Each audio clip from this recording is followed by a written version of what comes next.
Welcome to Happy Talks with Dr. Alice and Donovan. Dr. Alice Fong is a holistic naturopathic doctor and founder of Amor de Soi Wellness.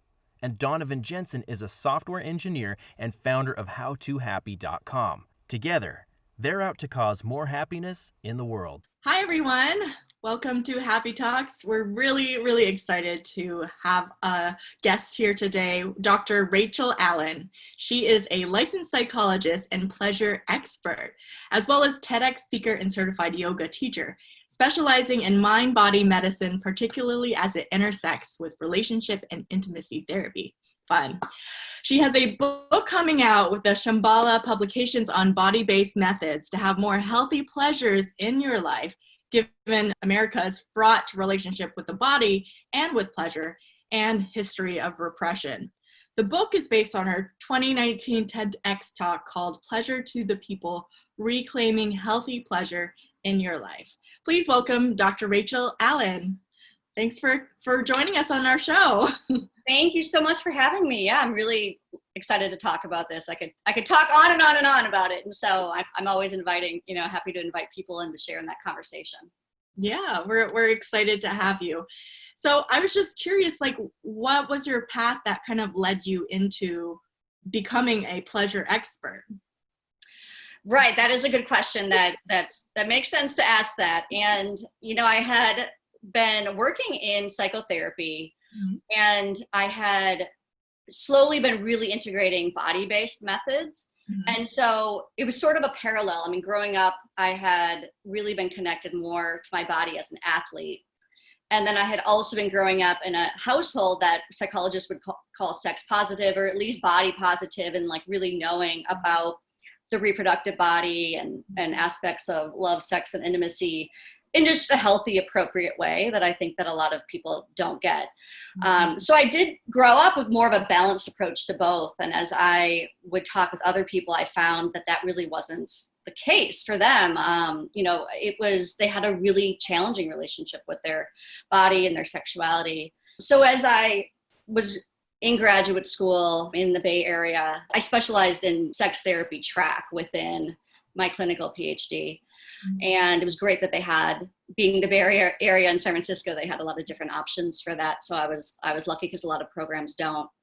And then at that same time in graduate school, I also started getting much more into yoga and really learning how to be in my body in a new way, really inhabiting my body. Mm-hmm. So the two kind of fused together as I started my private practice, as far as really believing it was essential to bring the body into the work as well as talking. And then because I was really working with a lot of couples and relationship issues, I was also integrating that with more sexual health issues and intimacy. And I think that because I was working with so much trauma or suffering or challenges, I found that I really wanted to do more than just help people kind of have an absence of pain and an absence of trauma, although that is a huge thing to do, is to move trauma through and feel better from it.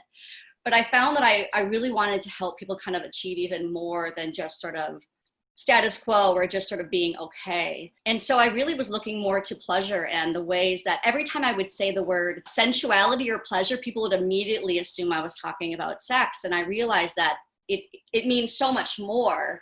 Mm-hmm. But our culture has really pigeonholed those words as meaning, something that a lot of people associate with, being ashamed, or a story from their youth or something around their body and shame in their body. So essentially I started to really look at how can we do more than just survive? How can we thrive? Mm-hmm. And how can our body be really a component of that to have more of life's healthy pleasures? And so I see it as really kind of the building blocks to happiness, body connection, and connection to healthy pleasures as the key ingredient into having more of a longer term state of joy and happiness in life. So that's kind of how I came to it. I'm always rooting for the underdog. And I feel like among the words, as far as happiness, joy, pleasure is sort of the one that's maybe most vilified or stigmatized. And so I think that's where I find myself to be kind of a champion of that, and really making it more of an everyday term and helping people see life's pleasures. Wow, that's pretty incredible. And I really agree that that word pleasure has kind of like that taboo sexuality, like all of that just is like, ooh, you can't.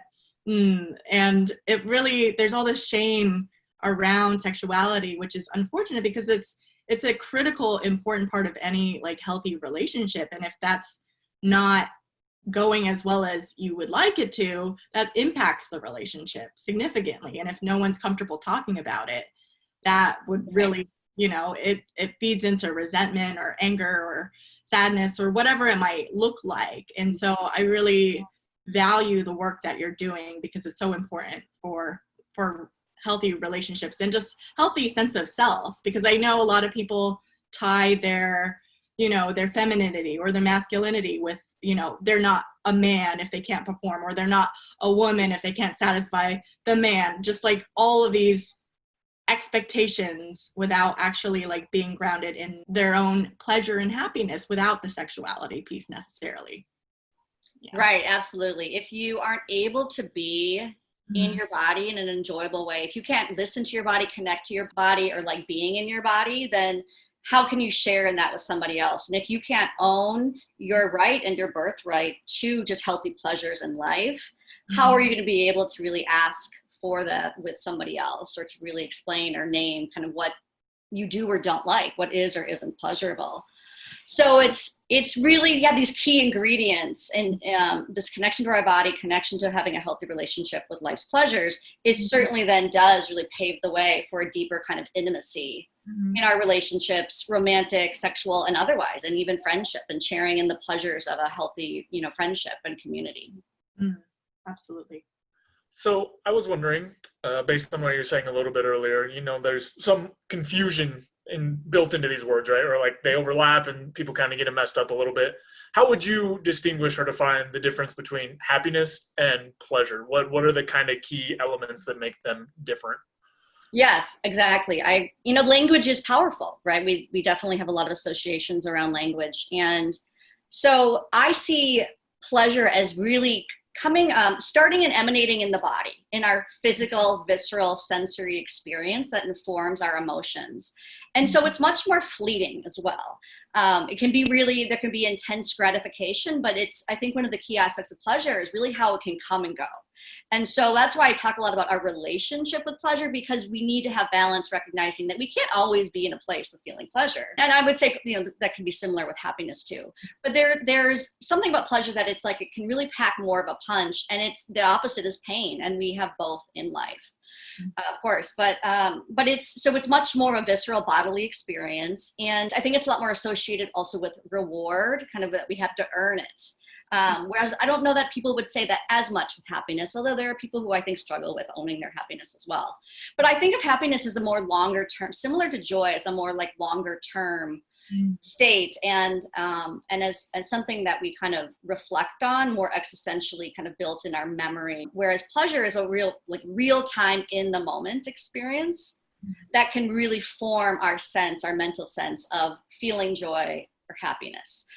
So it's just some nuances there, but that kind of the fleeting nature of it, the sort of gratification element, the fact that we can become overly dependent on seeking it out as a way to escape or numb or anesthetize our discomfort, I think is a big element that makes it tricky to navigate with. So, and so I think that happiness, I'm not saying that, the opposite of happiness, you could say, is sadness. And like we have both in life, just as we have pleasure and pain. So they're both things to be sort of negotiated and figure out your relationship to them. But I do think that there's a little bit more of that sensory, visceral element and the coming and going quicker element to pleasure. But I'd love to know also more what you guys would say and what you would add to that. Well, when you mentioned the whole pleasure is more of like in the moment kind of a thing, it actually kind of parallels to a lot of meditation practices that I hear of just, being present in the moment. And it's like, it's not about thinking ahead, the future, or reflecting and dwelling on the past. It's like in the moment, you can create pleasure now. Like, I don't know if you've read The Power of Now. It's all about like now. And it's something, if you're like fretting about not having pleasure or when are you going to get the next pleasure, then you're not really in pleasure in that moment. Mm-hmm. Yeah. Yeah. I mean, and there can be different pleasures that are about, avoiding a negative consequence. There can be a pleasure in, people can sometimes find a pleasure in self-sacrifice and the lack or absence of pleasure, or even a pleasure in the striving to get pleasure, and sort of almost a masochistic sort of a thing. So it's it can be context dependent too, certainly.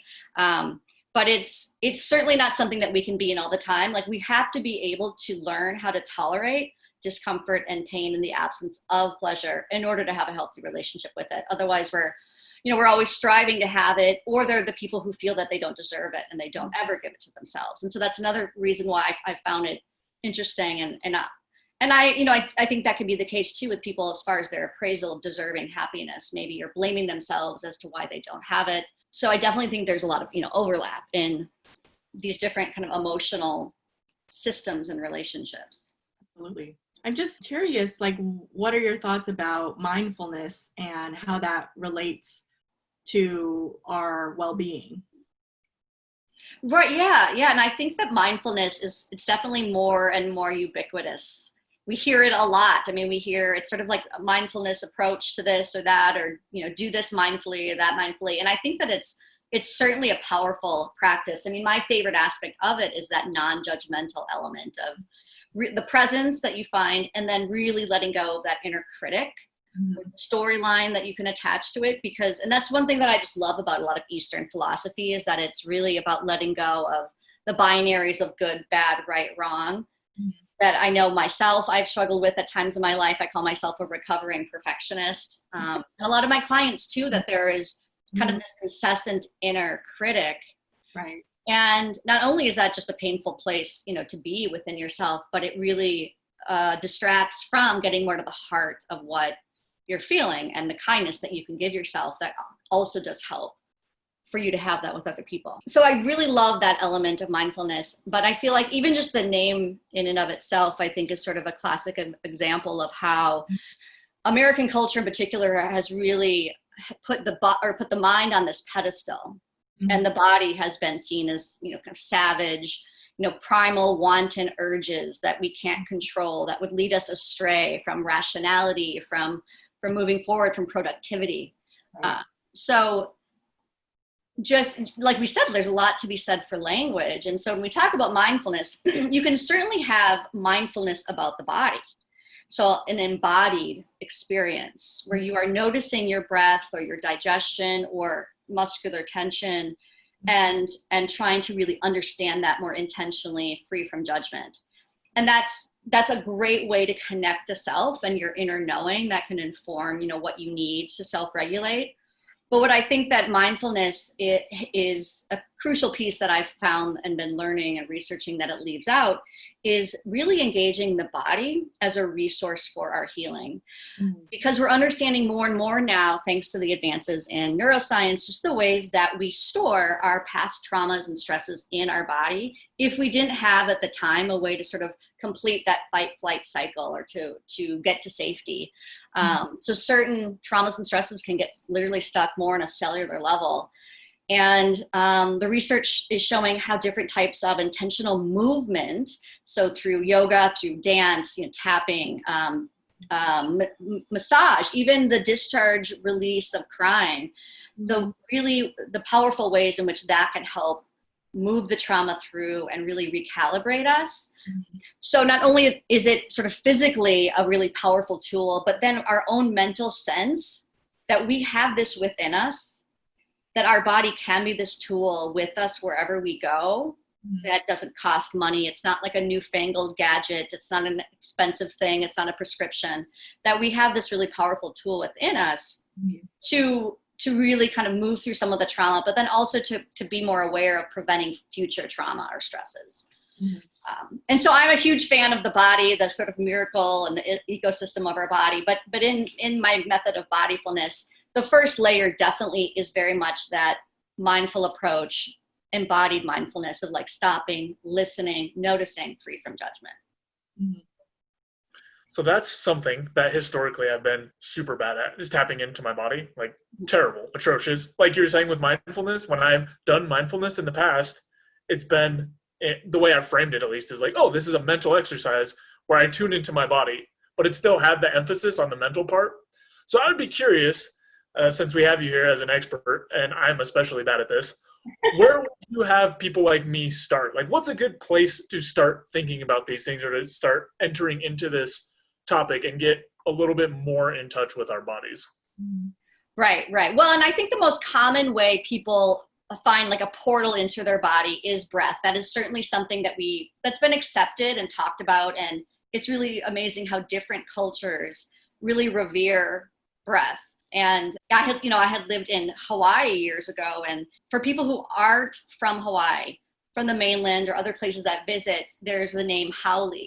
And it means without breath. So it's sort of like the ultimate kind of thing you can say about these other people coming in that you don't like, is to say that they are without breath. And so breath is certainly one of the most powerful ways, because it sets into this ripple effect of just our digestion and our lymphatic system and blood flow, and to the brain included, and the ways in which it's such an amazing way to regulate our nervous system. But I think that a lot of people find, connecting to the breath kind of boring or unsexy, or, it's like, well, I mean, I need more than that, right? Like, we want something fancier.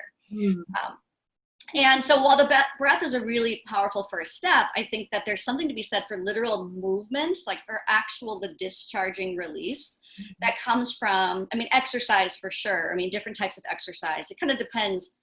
Are you abusing exercise? How are you treating yourself in exercise? Not all exercise is created equal. So noticing how you feel before, during, and after, though, some sort of exercise. And I think listening to intuition and sort of discernment in your movement practices helps inform that.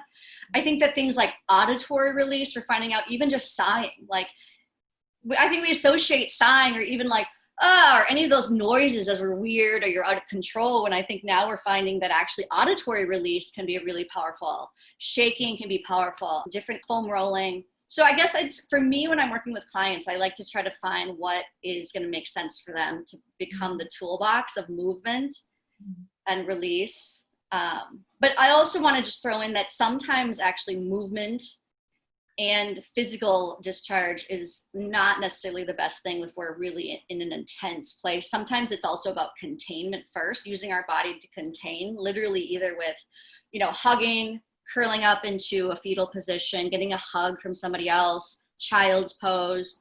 So that's another way in which bodyfulness and really, engaging our body as a tool is kind of nuanced. And that sometimes, many times, and I'm more biased, I think, as somebody who really believes so much in the power of movement and release, but sometimes it's really about engaging and letting go. Sometimes it's about learning how to self-soothe with more of using your body to kind of contain and softening your senses and that sort of thing. So I guess that was an answer to your question. Yes, the breath, but also experimenting with sighing, with shaking, and with any sort of exercise routine that you have, and kind of noticing, like, what does it do to you, both emotionally and mentally, before, during, and after, to kind of sync that connection.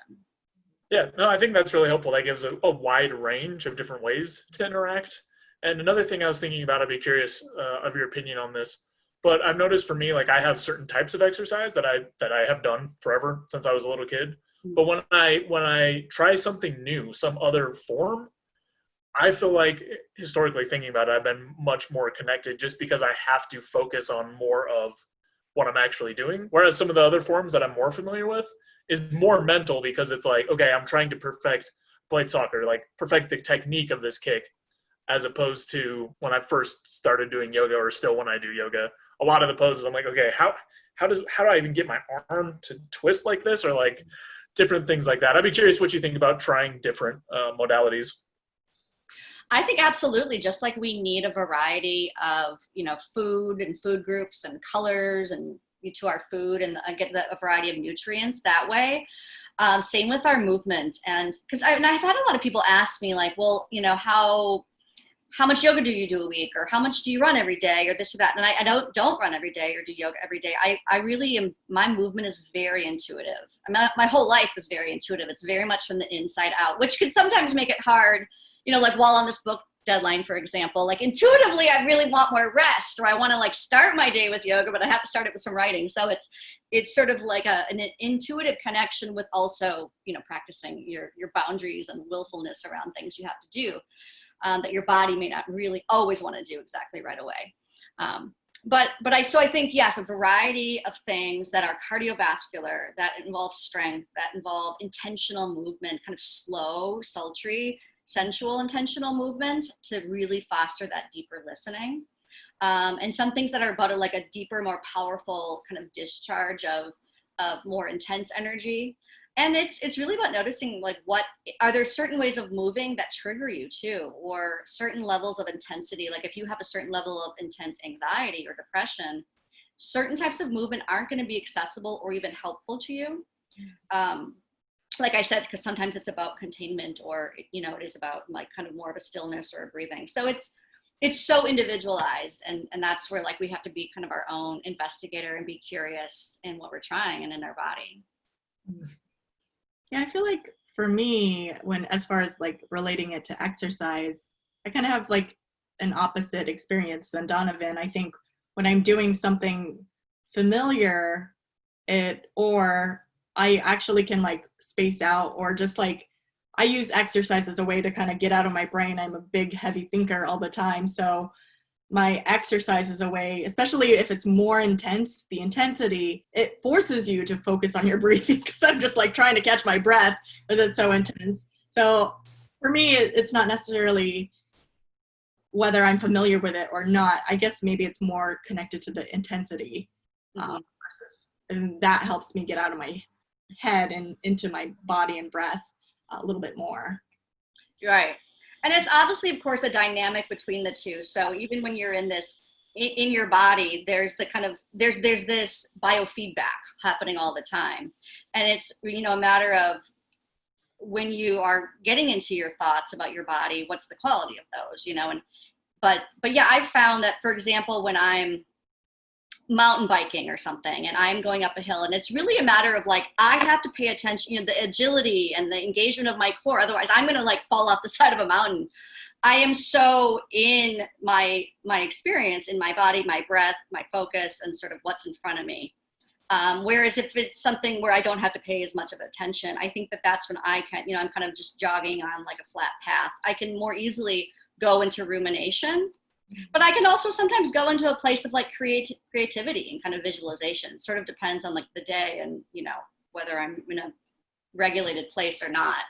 So I think that's interesting, and just sort of noticing beforehand, like, what are we called to do? What is our body asking us to do for movement and discharge or containment? And then while we're in it, like sort of what does that elicit?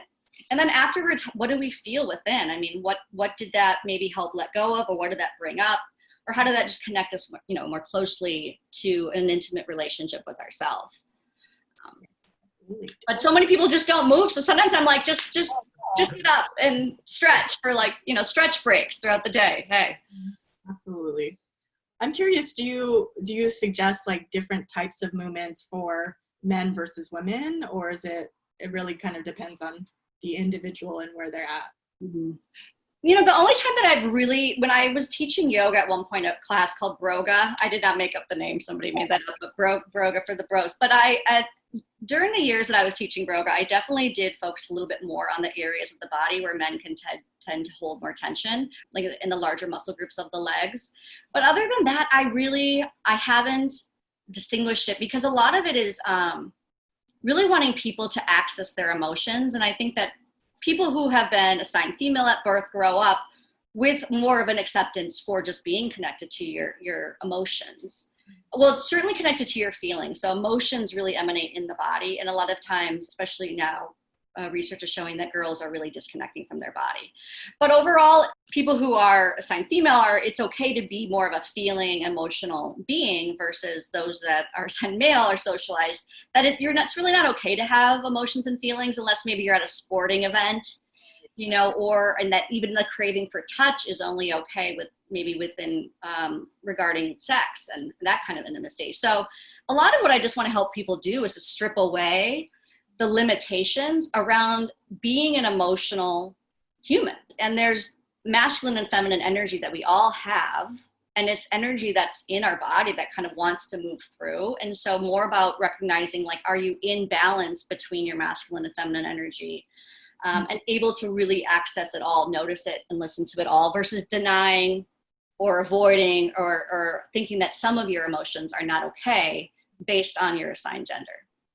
Yeah. So it's less about the movement specific to the body and more just about what is the movement and the body connectioning, like helping you, how is it helping you to get more intimate and accepting with the different emotions and feelings that arise? Got it. Yes. Yeah, the reason why I asked, because I actually had done an intimacy workshop before. It was like a group workshop, and I had gone with my partner, and I just remember we were discussing how like everybody has like feminine energy as well as masculine energy, whether they're man or female or otherwise. And the focus was like for the women to kind of push more of their energy into the feminine, the men more into the masculinity. And what the workshop entailed was having the men just stand still. There was like no touching. So it wasn't like technically sexual, but it was like definitely more sensual, but there was like no, it was really about intimacy. And they had the men just be rock solid, like still. And then the women were just kind of like moving around them however they wanted, essentially. And I felt super awkward in the beginning. It was just like, because you're in a group setting and you're like, oh, I'm supposed to like dance in front of my guy. And it was super awkward, but you know, it was kind of nice because I could see my partner looking at me. And even though I felt awkward, I could see like the love from him out of that. And then they had us rotate to it with random strangers we've never met, which was even like more awkward. But you eventually kind of break through that barrier, and then you circle around and eventually get back to your original partner. And something happened for me where I could just like, I think going through doing the movement piece in front of other men, even though I felt awkward, like eventually I kind of broke down certain barriers. And by the time I got back to my partner, I felt like a lot more comfortable, a lot more fluid, less awkward. And it did bring up emotions. I like was like crying. We weren't even like touching. I just like, we were looking into each other's eyes. I was like crying. He was practically tearing up himself. Don't tell him that. But but it was just like, wow, it was like the movement that allowed for that deep connection, even though there was like zero touching whatsoever. It was pretty powerful. Yeah. I mean, we are creatures who are meant to move and express and to sing and dance. And we've been doing that from the beginning of time. And we've become more and more focused in here in the thinking and more buttoned up. And it's sort of like there's this, you know, some people burst really, whether it be in the form of rage or a panic attack, or because there isn't more regular continual ways of being in the body in a way that moves the trauma through, or the way that allows the intimacy and the joy and the fun through. But yeah, it's like that movement, it gets things loose. It's like motion is lotion. And I love there's a lot of these little, somewhat dorky rhymes that I love, you know, like motion is lotion, your issues are in your tissues. You gotta let it flow to let it go. I could go on and on. Yeah. What we resist persists, but really what I think you're sharing is the sense of, you know, there's a wall up, and we don't want to be vulnerable, and being in our bodies is vulnerable, and being in, you know, kind of in our truth and being more kind of expressive can be really vulnerable for a lot of people. So it takes, I mean, a lot of my book and my writing right now is about like, what are all these barriers to something that is so natural, so that we don't feel bad or ashamed or like there's something wrong with us, but just to understand, like, you know, some of the work or the like kind of coming back into our essence as a human, that's natural and okay, not weird or bad or mean that you're crazy. Yeah, no, absolutely. I was even surprised that I had those barriers because I'm a dancer. I have like a lot of dance experience and a lot of partner dance experience, but this was like a different experience and together, and just like recognize those barriers was pretty powerful. And like, wow, I still have walls that I didn't even, and I thought I had like, you know, a healthy relationship with sexuality and my body and all of that. But even still, even though I feel comfortable in my body, I was just like, wow, there's still barriers. And so what do you suggest? Like, I think to some degree, maybe we all have them, but like, what do you suggest and how do we break free from those barriers and just really be free and at ease with ourselves and our bodies? Gosh, yeah, it's I mean, it's a huge question. And I mean, I think at so many different levels, you know, there's the systems, Yeah. And right now we're in a time where we're really challenging the messed up systems in our country. And so there are the systems that tell us that we're not okay in our bodies, in the color of our skin, in the size of the body, in what the body kind of wants, or how it expresses itself, or how we're adorning ourselves in our bodies. So many issues related to race and sexism and class. And so there's that right there is, of course, a huge. And so these systems really operate on us buying into them, that we need to look a certain way and be a certain way in our body. So, I mean, I think our own initial like kind of inner revolution that says like, no, I don't need to, be skinny and take up less space, or, I'm not going to buy into that. I'm not going to buy into the fact that I have to act white and try to, act because I don't have white skin to try to fit into that culture, that world, or the whiteness world of whiteness. I mean, I think that that is a really, amazing conversation that is obviously happening right now at the systemic level, that our systems in the US are sick. We're not well, even just along the lines of mental health and access to healthcare. So those are like kind of really some major barriers. But again, we can start within, as far as just our own inner rebel that says, I'm not going to buy into social media likes telling me that I'm valid. I'm going to turn off my phone.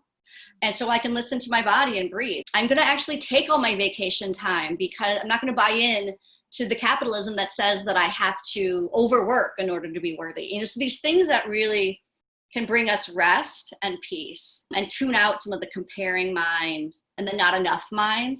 And so, really valuing work-life balance, valuing rest, valuing kind of peace and quiet, and turning off the noise, and not getting into like the FOMO and the fear of missing out and the facade and sort of the beauty myths. So it's not easy. I could probably keep going, but it might be kind of a depressing rest of the video. But just, kind of everybody getting intimately acquainted with like, what are the systems that you're buying into? What are the ways you're like kind of buying into our cultural messages that say that kind of all bodies aren't amazing, that every single body and every way that the body kind of wants to like, really keep us in balance is not okay, is bad or inherently wrong. I was going to say, I think it's a really important thing just for general happiness. And I define happiness more around well-being. That's probably something that lands a little bit better. But so many people externalize kind of what their happiness is contingent on, like you're saying, into these systems, into these other beliefs. And once we internalize those, we basically leave our happiness contingent on some external system. And I think for many, many people, just figuring out that first piece makes a huge difference. Specifically, when you're talking about your body, like that's one that I still need to work through.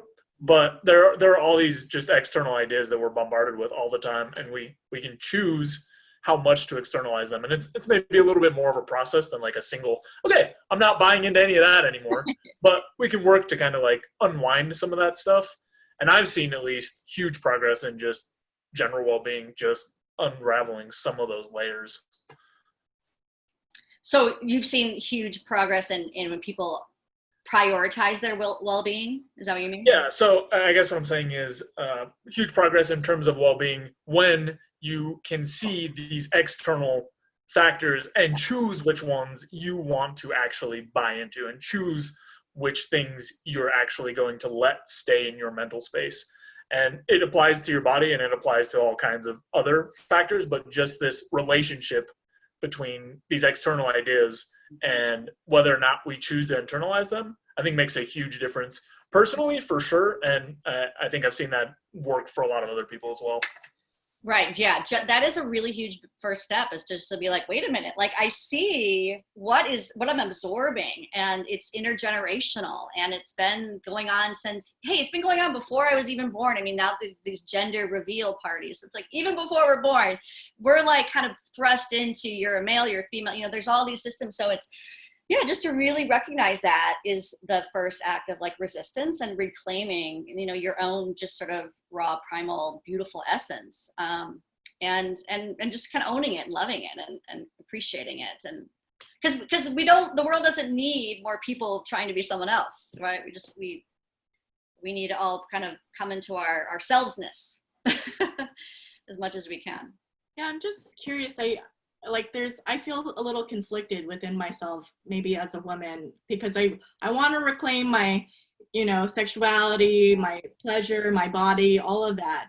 But at the same time, I don't want to be like hypersexualized by men. I feel like that's like the whole feminist thing of, being harassed, just viewed as an object. And it's just like, how do I figure out that balance of like, I want to reclaim my body, but I don't want to just like put it all out there, or I don't want to wear like skanky clothes because I don't want to give that impression to others or things like that. I don't know. What are your thoughts? Right. Like, how do you make owning yourself as a sexual being and your right to pleasure as true to you, given the ways other people will respond, and it's a lot trickier. I've talked with some different friends and clients who are raising children in this day and age, and that with that very idea of like, you don't want to shame, like, oh, don't wear that, it shows, you're shoulder too much or something, but you don't want to let them maybe go out in something that would, of course, just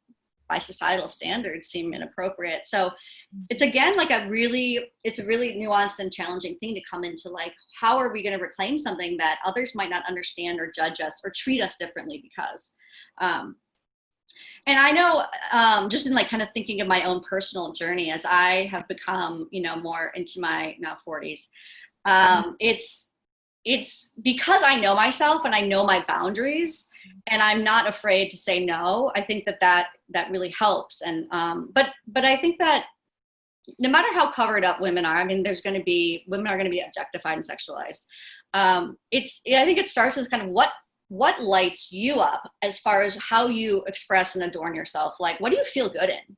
Like, what just taps into like you feeling kind of good or fun or creative, and kind of starting it there. I say that to kind of men, women, non-binary. How we are, in our body and show and express our body be an expression of just kind of our own delight and creativity, our mood, how we're feeling. That'd be the ideal, that we, if we want to wear something that happens to be lower cut and might show a bit of cleavage, great. So be it. That shouldn't mean that it's an invitation to come and sexualize me. I mean, that would be the ideal. But my hope is that it wouldn't stop people from being able to, kind of show and express what they want. And I think too, that not so much being sexualized, but to be able to flirt. I'm actually a big fan of the concept of flirting. And I researched it and found that every species, there's flirting in different ways. And it's really a way to kind of connect. It's a rapport, it's a vibe.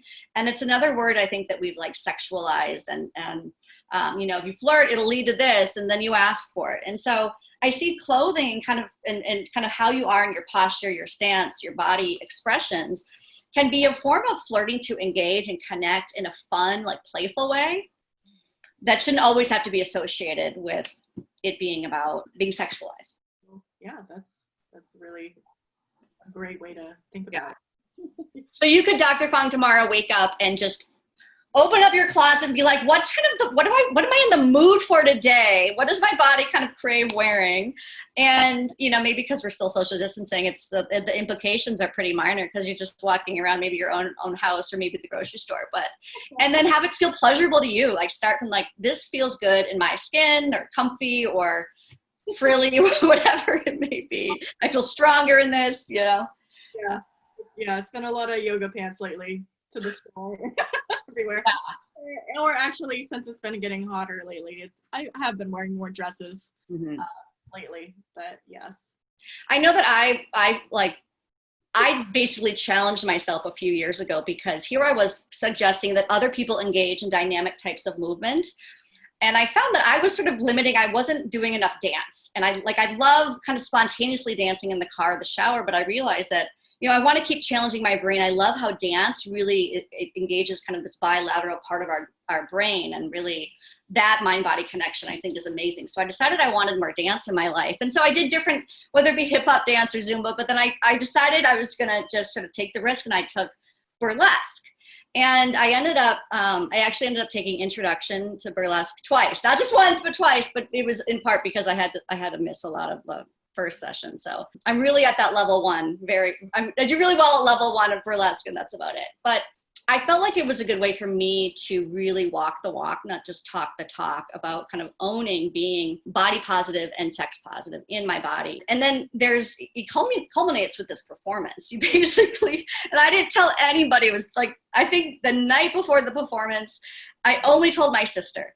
And she's like, all right, me and my husband will come. So my brother and I was like, no, you can't. No, my brother-in-law cannot come. So it's certainly a very vulnerable personal thing, like how we express our bodies, and, you're not nude in burlesque, but there is sort of this insinuation of it, and really kind of owning that you feel hot and sexy and can move and kind of bend freely. And so anyway, I guess I just want to say that even for somebody who really, this has become such a big area of my professional path, I'm still a woman in the Western world, a white woman in the Western world who has all sorts of, kind of hangups around what is or isn't okay with being in the pleasures of my body. So it's a life, it's a life practice. And for men too, in their own ways of how they can or can't be in their body, as far as expectations around strength and dominance and being a breadwinner and that sort of thing. Yeah, I definitely had, I think it was 2 years ago now, maybe. But I broke my collarbone. And before that, I had been pretty much fit and healthy all the time.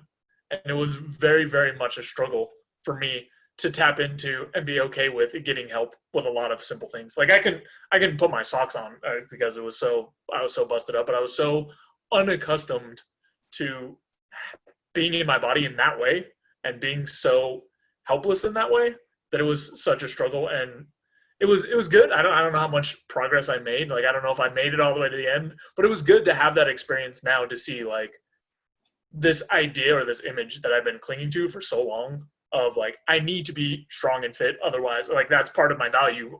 Otherwise, I don't know what. It was good to get an experience outside of that to see like, you can still exist and it's still fine and you can still be valuable, but you have to be able to accept some of these other things that don't fit that image. And that image, going back to talking about external stuff, like that doesn't mean anything. It's just some idea that I've got from somewhere and then internalized and kept. So I think what you're saying, like around just kind of some of these ideas is really important to like, oh, I guess mine wasn't an experiment, but Yeah. it is nice to have experiments to see like where your boundaries are and what you're comfortable with and what these ideas are actually doing for you. Yeah. And how you are overly attached to certain things. Like I recognize very consciously that I have too much attachment in being able-bodied, physically athletic, also a lot around kind of youthfulness and that, that's causing me suffering to have put too much attachment on those things versus my essence or my soul or my relationships or meaning and purpose. But it's that external piece is, people judge us and make a lot of impressions on that. And we've gotten validated for it, over the years. And so as much as I'm always talking about movement, I've worked with clients who are in chronic pain or injury, and they don't have their body as a tool in the same way. It's been good to remind me of, yes, our body can be a tool, but sometimes we do not want to be in our body. It hurts. It's in pain. It feels uncomfortable. It feels foreign. And so it's not an easy process, depending on the past trauma, to kind of befriend our experience in our body. It's not at all. It takes, and the more chronic the traumas or the more complex, obviously that can take longer. You have to move really slow. And there's so many amazing methods, and somatic experiencing and trauma sensitive yoga are the ones that I know the best, that I think are really powerful for that. So your collarbone, that trauma has, who knows to what extent it's still living in your body and your body memory right now. It seems like I can do most stuff again, but I'm also, like I said, not super tapped into my body. I'm working on it. Yeah, you better after this talk. Yes. Well, Rachel, it's been an absolute pleasure having you on our show. And, I just really want to acknowledge you for the work you're doing. It's so needed in the world, especially in America right now, where we're all very repressed. And you admitted to having some like levels of like barriers, inner barriers that you're working through as well. I think we're all kind of at different degrees, but we're all like have whatever internal barriers to be able to access our bodies completely. And yeah, I just really acknowledge you again for everything that you're doing. Is there anything you would like to plug right now? I guess it's funny because I'm sitting here writing in my book, writing about how the kind of perils of being in front of a computer too much or being on social media too much, but nonetheless, I'm in front of a computer a lot, and suppose people keep telling me I'm supposed to be doing more on my social media for my brand, but that I do have, on Instagram is pleasure_expert, and I think you already mentioned my TEDx talk, but I think just, I'm just kind of excited to keep spreading pleasure to the people. And thank you for saying that this experience was pleasurable for you. Let's use the word pleasurable as much as possible in all different senses of the word so we can free it from the shackles of only being associated with sexual pleasure, which is also wonderful. And there's all sorts of other life pleasures. But thank you, though. The pleasure's also been mine. Okay, wonderful. Well, thanks again, and we'll see you next time. Bye, everybody. You can check out more content at howtohappy.com. Also, don't forget to subscribe so you can stay up to date on the videos. We've also got a Twitter, Instagram, and Facebook that you can check out. See you next time.